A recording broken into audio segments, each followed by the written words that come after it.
Assalamualaikum warahmatullahi wabarakatuh. Perkenalkan, nama saya Nurli Putra, NIM 23329023. Saya dari jurusan Ilmu Agama Islam, Fakultas Ilmu Sosial, Universitas Negeri Padang. Nah, pada kesempatan kali ini saya akan menerangkan materi tentang kecerdasan dalam proses pembelajaran. Kita harus tahu apa itu yang dikatakan dengan kecerdasan. Menurut Howard Gardner, melihat kecerdasan seorang dalam sebuah nilai tes yang terstandar, ia mendefinisikan kecerdasan itu sebuah kemampuan seseorang untuk menyelesaikan masalah yang ditemukan dalam kehidupan nyata. Kemampuan untuk menciptakan masalah baru untuk diselesaikan. Nah, itu dia yang dikatakan kecerdasan. Selanjutnya, apa saja faktor-faktor yang mempengaruhi perkembangan kecerdasan? Faktor yang mempengaruhi perkembangan kecerdasan ini ada dua. Yang pertama, yaitunya faktor genetik. Kemudian yang kedua, ialah faktor lingkungan. Faktor genetik ini terdiri dari keturunan, kemudian juga faktor biologis. Bisa jadi karena keturunan orang-orang yang dermawan, kemudian keturunan orang-orang yang IQ-nya tinggi, intelektual, maka kecerdasan seorang siswa, seorang anak itu akan mengikut. Kemudian bisa jadi faktor biologisnya. Kemudian faktor lingkungan. Bisa jadi karena pendidikannya. Kemudian bisa jadi karena lingkungan sosial. Dan yang ketiga ialah nutrisi dan kesehatan. Selanjutnya, apa saja jenis-jenis dari kecerdasan?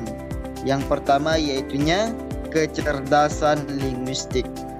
Yang dikatakan kecerdasan linguistik ialah kemampuan untuk menggunakan dan mengolah kata-kata secara efektif, baik secara oral maupun tertulis.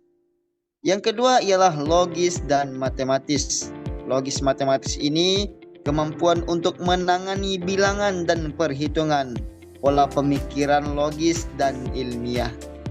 Yang ketiga ialah visual spasial, yaitunya kemampuan untuk menangkap dunia ruang atau visual secara tepat. Selanjutnya ialah kecerdasan musikal. Kecerdasan musikal ialah kemampuan untuk mengembangkan, mengekspresikan, dan menikmati bentuk-bentuk musik dan suara. Selanjutnya ialah kecerdasan kinestetik, yaitunya kemampuan menggunakan tubuh atau gerak tubuh dalam mengekspresikan gagasan atau dalam mengekspresikan perasaan. Kecerdasan yang keenam ialah kecerdasan interpersonal. Kecerdasan interpersonal ini ialah kemampuan untuk mengerti dan peka terhadap perasaan, intensi, motivasi, watak, dan temperamen orang lain. Selanjutnya ialah kecerdasan intrapersonal, yaitunya kemampuan yang berkaitan dengan pengetahuan akan diri sendiri dan kemampuan untuk bertindak secara adaptif berdasar pengenalan diri itu. Selanjutnya ialah kecerdasan naturalis. Kecerdasan naturalis atau lingkungan ialah sebuah kemampuan untuk mengerti flora dan fauna dengan baik membuat distingsi yang lain dalam alam natural, kemampuan untuk memahami dan menikmati alam, dan menggunakan kemampuan tersebut secara produktif. Dan yang terakhir ialah kecerdasan eksistensial. Kecerdasan eksistensial ini ialah kepekaan atau kemampuan untuk menjawab persoalan-persoalan terdalam eksistensi manusia. Nah, itu dia 9 bentuk kecerdasan. Selanjutnya, kita akan melihat contoh kasus. Ada seorang siswa kelas 4 SD bernama Budi. Menonjol dalam kemampuan berhitung dan pemecahan masalah matematis. Dalam setiap pembelajaran matematika, Budi selalu menyelesaikan soal lebih cepat daripada teman-temannya. Dia memiliki kemampuan untuk memahami pola, angka, dan konsep logika dengan sangat baik. Misalnya, ketika guru memberikan soal cerita yang memerlukan analisis lebih lanjut, Budi dengan cepat menentukan langkah-langkah yang diperlukan untuk menyelesaikannya.